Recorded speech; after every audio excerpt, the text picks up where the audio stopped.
Leader Bill Shorten is addressing the Australian Christian lobby at its national conference. Theodore is a British bulldog, Theodore Roosevelt, and he's now got a friend, Matilda, who's another British bulldog. Think carefully if you're going to get two British bulldogs. I'd like to acknowledge the traditional owners of the land upon which we meet, whom I respect, elders both past and present. I think I'm like many Australians in that I don't usually talk publicly about my faith, and I promise I shall not make a habit of it. However, as a Member of Parliament and as a leader of a great political party, I'm not in the business of preaching to others, and again, I think like most Australians, neither do I take kindly to being preached at when I'm going about my business in the public square. Today, I hope we can share our hopes and ideals robustly, respecting each other's dignity and conscience. I discussed and spoke with my local priest at St Thomas's in Moonee Ponds 2 weeks ago when I was organising my thoughts for this speech. He suggested I begin with something from Scriptures, one of my favourites. The passage I've chosen is from Matthew. Blessed are the poor in spirit, for theirs is the kingdom of heaven. Blessed are those who mourn, for they will be comforted. Blessed are the meek, for they will inherit the earth. Blessed are those who are hungry and who thirst for righteousness, for they will be filled. Blessed are the merciful, for they will be shown mercy. Blessed are the pure of heart, for they will see God. Blessed are the peacemakers, for they will be called the children of God. Now, I appreciate you in this room would recognise the Beatitudes, the beginning of arguably the most famous speech in human history. In the Sermon on the Mount, Jesus shares the universal love, tolerance and service that underpins his gospel, which is the core of the Christian message. He rejects the empty vengeance of an eye for an eye and tells us instead to turn the other cheek. Judge not, Jesus tells us. From the same way you judge others, you will be judged. And with the measure you use, it will be measured to you. Above all, he tells us to love our neighbour as we love ourselves, to treat people as we would wish to be treated. In everything, do to others what you would have them do to you. When I was at school, we were taught that this was the golden rule. It was the heart of the Ignatian call, the Jesuit call, to be a man for others. I've spent my working life both representing workers and as a parliamentarian, trying to measure up to their standard of compassion and empathy. To answer the clarion call to care for the vulnerable, to speak up for the powerless, to reject hatred and intolerance, to help the poor and to pursue peace. Of course, none of these virtues belong to Christianity alone, nor does a belief in social justice necessarily depend upon the teachings of Christ. No faith has a monopoly on compassion. No religion owns tolerance or charity or love. Australia, as you know, is a marvellous country full of decent and generous people of good conscience, drawn from all faiths and none. And Australians rightly expect our national leaders to respect the constitutional separation of church and state. Do you remember John F. Kennedy's famous response to allegations that he was the Catholic candidate. He declared that as president, he would be responsible to all faiths, but obligated to none. That's the only religious test Australians apply to their leaders. Now, sometimes people describe modern, multicultural, multi-faith Australia as tolerant. But I would submit this morning that this remarkable society that we and our parents and our grandparents and of all those who've come before us have built beneath the Southern Cross goes beyond that. We do not just tolerate difference, we celebrate it. Of course, we expect people who come to this country to leave behind their old conflicts, to respect our laws and to uphold Australian values. But we do not endure diversity under sufferance. We embrace the contribution of those who've come across the seas, who've made our country their home. And the greatness of our nation is that every person is free to be proud of what they believe. For Australians of faith, religion is a base to build upon in public life, even if it is also a destination for retreat, solace and sustenance in private life. And no faith, no religion, no set of beliefs should ever be used as an instrument of division or exclusion. As you know, all of you far better than I, the Bible teaches us that we are all immutably imperfect. Condemning anyone, discriminating against anyone, vilifying anyone is a violation of the values that we share. A violation that can never be justified by one's faith or belief. Not yours, not mine, not anyone's. Freedom of worship, so important. Does not mean freedom to vilify. Freedom of speech, so important. Does not mean the freedom to express prejudice or hate. In our society, under our laws, whether we be Christians, Hindus, Jews, Muslims, Buddhists or atheists, we are all Australians and we are all equal. First, last and always equal under the law of the land. So when I hear people invoking scriptures to attack blended families like mine, I cannot stay silent. I do not agree. When I see people hiding behind the Bible to insult and demonise people on the basis of who they love, I cannot stay silent. I do not agree. When I hear that people allege that God tells them that marriage equality is the first step to polygamy and bigamy and bestiality, I cannot stay silent. I simply do not agree. These prejudices do not reflect the Christian values that I believe in. I think they paint the accusers as people who would rather judge than understand. People sometimes all too willing to cast the first stone. I also think it sends a broader message. It feeds a perception that church and faith are somehow incompatible with modern families, with modern life, with modern Australia. And I reject that. Christian values can still guide us in our journey through the modern world, seeking optimal conditions for raising and educating and loving precious, unique children, whatever their economic circumstances and whatever the personal circumstances of their parents. There's nothing old-fashioned or out of date about compassion, about respect.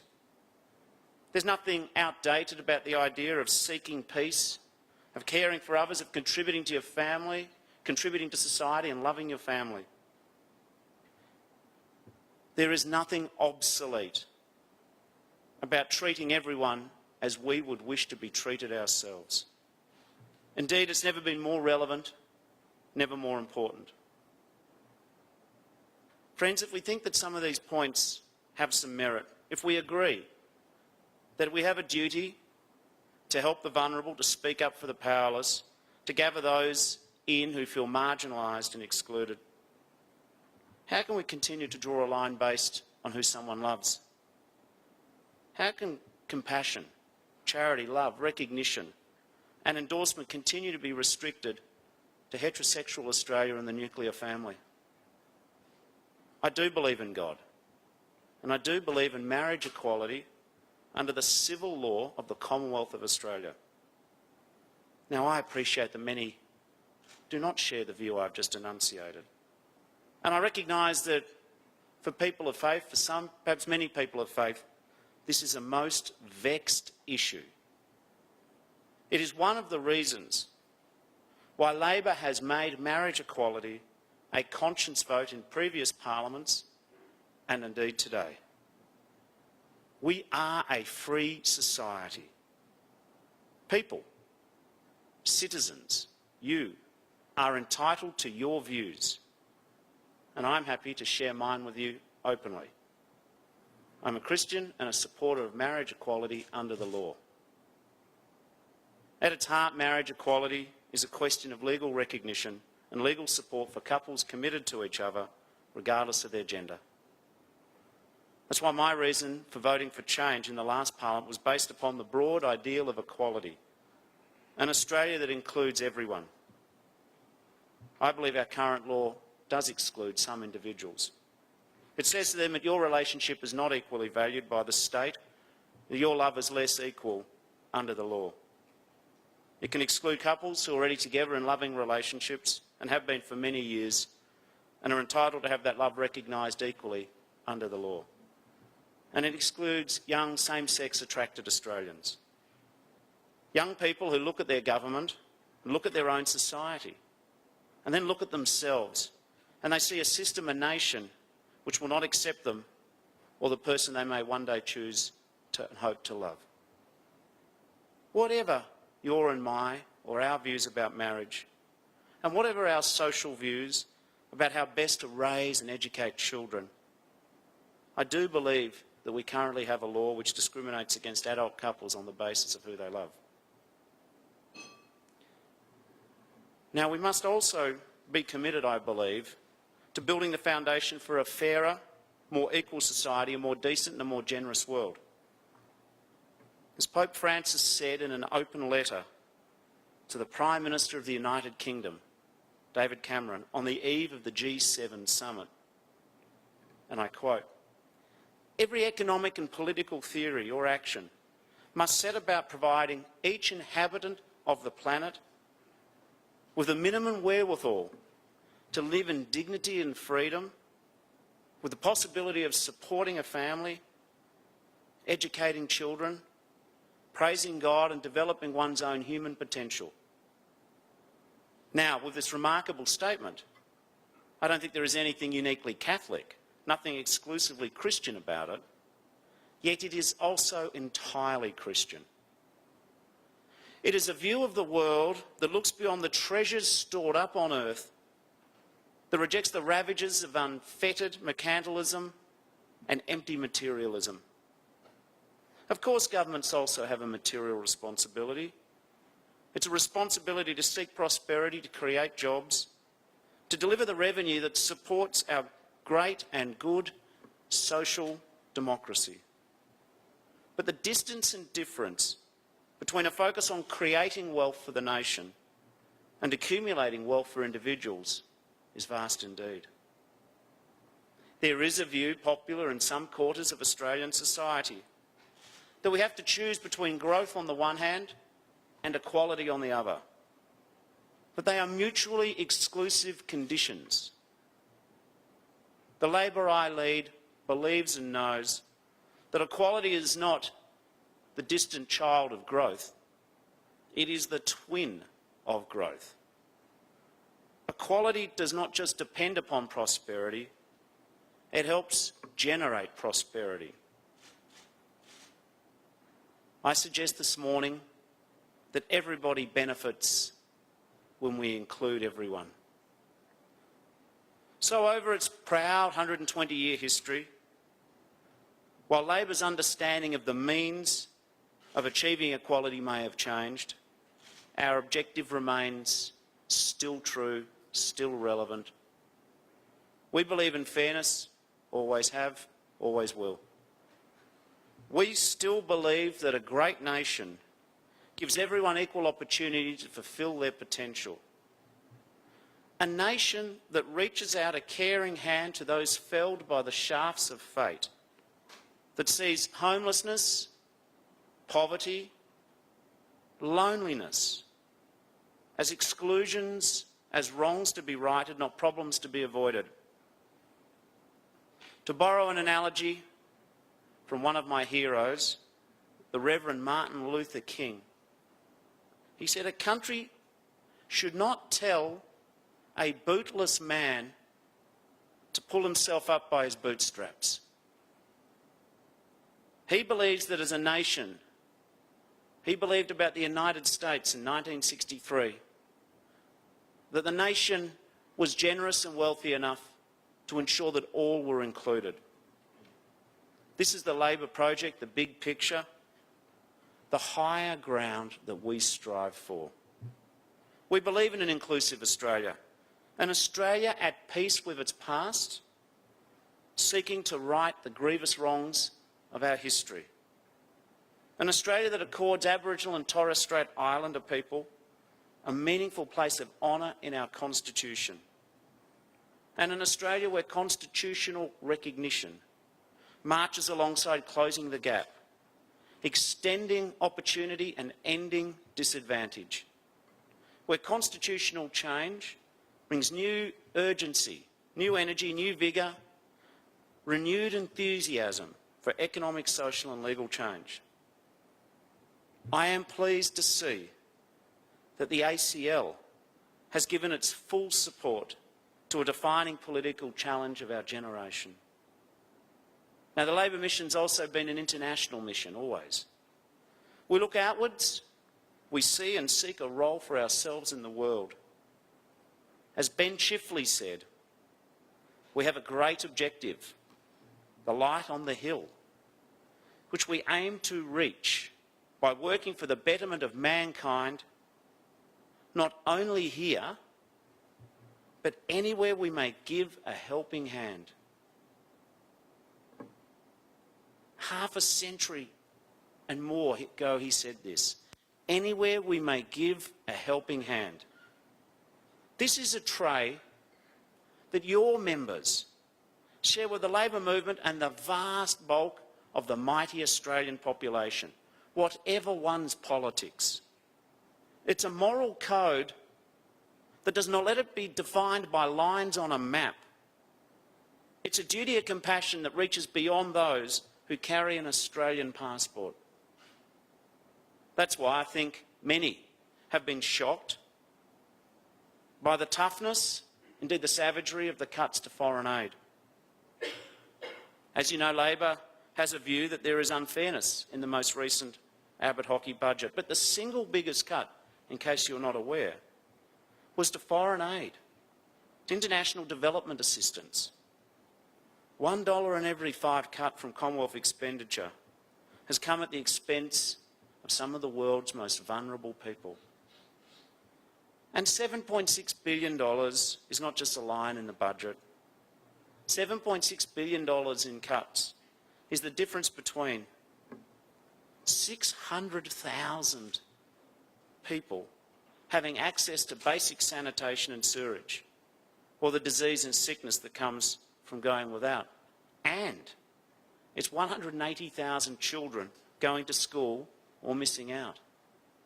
And it is 300,000 births attended by a trained healthcare professional, or 300,000 mothers at risk. $7.6 billion in cuts is literally all of these things. Bipartisanship is important in many aspects of Australian life, but it has been broken on foreign aid. A consensus has been fractured that reaches back to the Howard government. Deep cuts to those most in need. is wrong. Taking from the most from those who have the least is cruel. Most disappointingly, there is hubris in some of the Liberal ranks. I know there's discomfort in other parts of it, but there is hubris in some in the Liberal ranks about this decision. There can be no satisfaction in walking away from our international humanitarian obligations. I believe Australia is a more generous, more decent country than this. I believe we are capable of looking after our people at home and extending a helping hand elsewhere. I believe an injustice anywhere is a threat to justice everywhere. And I'm sure that you feel the same way. Australia cannot choose to pass by on the other side of the road. Just as we could not choose to stand by and watch ISIL and their like inflict their barbarous, medieval murder upon the vulnerable people of Iraq. Australia's new involvement in Iraq, a decision not made easily by the government or the opposition, as part of an international humanitarian effort, is an act of conscience.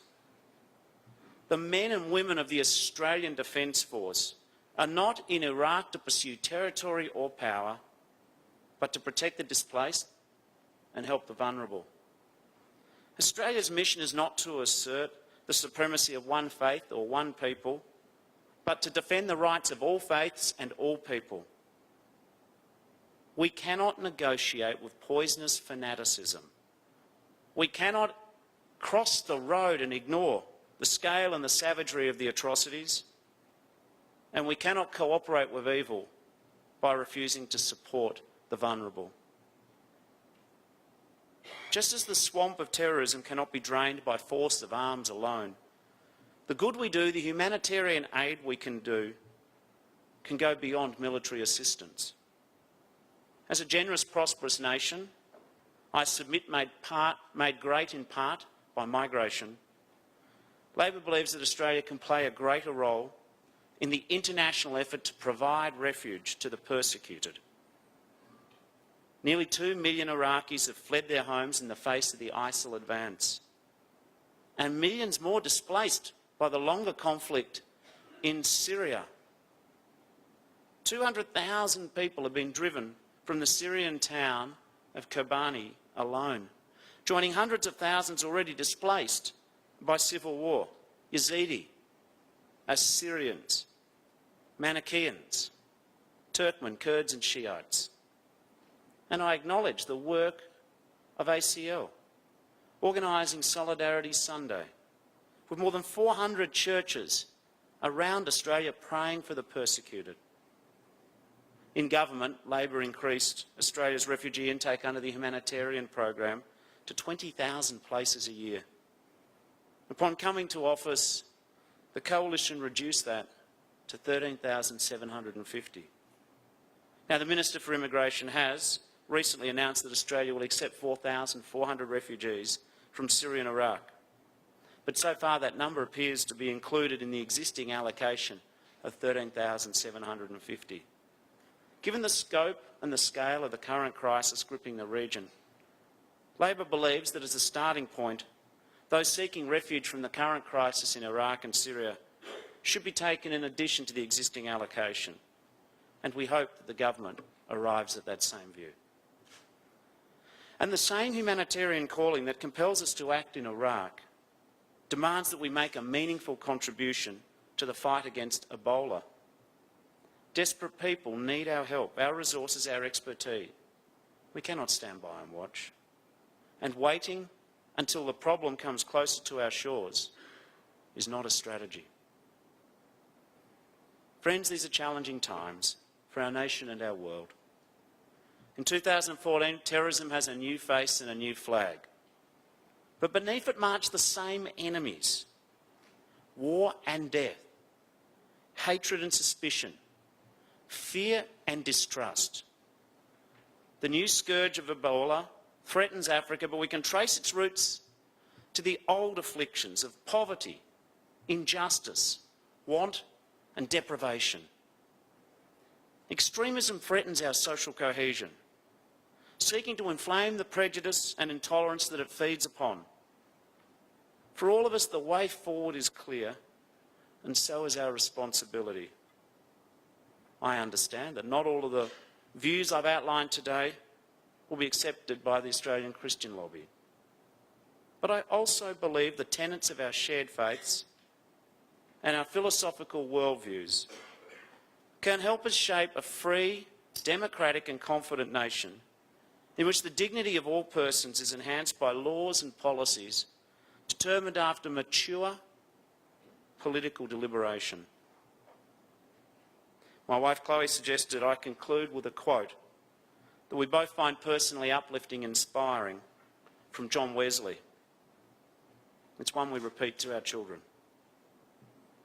Do all the good you can, by all the means you can, in all the ways you can, in all the places you can, at all the times you can, to all the people you can, as long as you ever can. That is perhaps our shared vocation, our calling, something we can agree upon, a cause for all of us. Today, tomorrow and always, now and forever.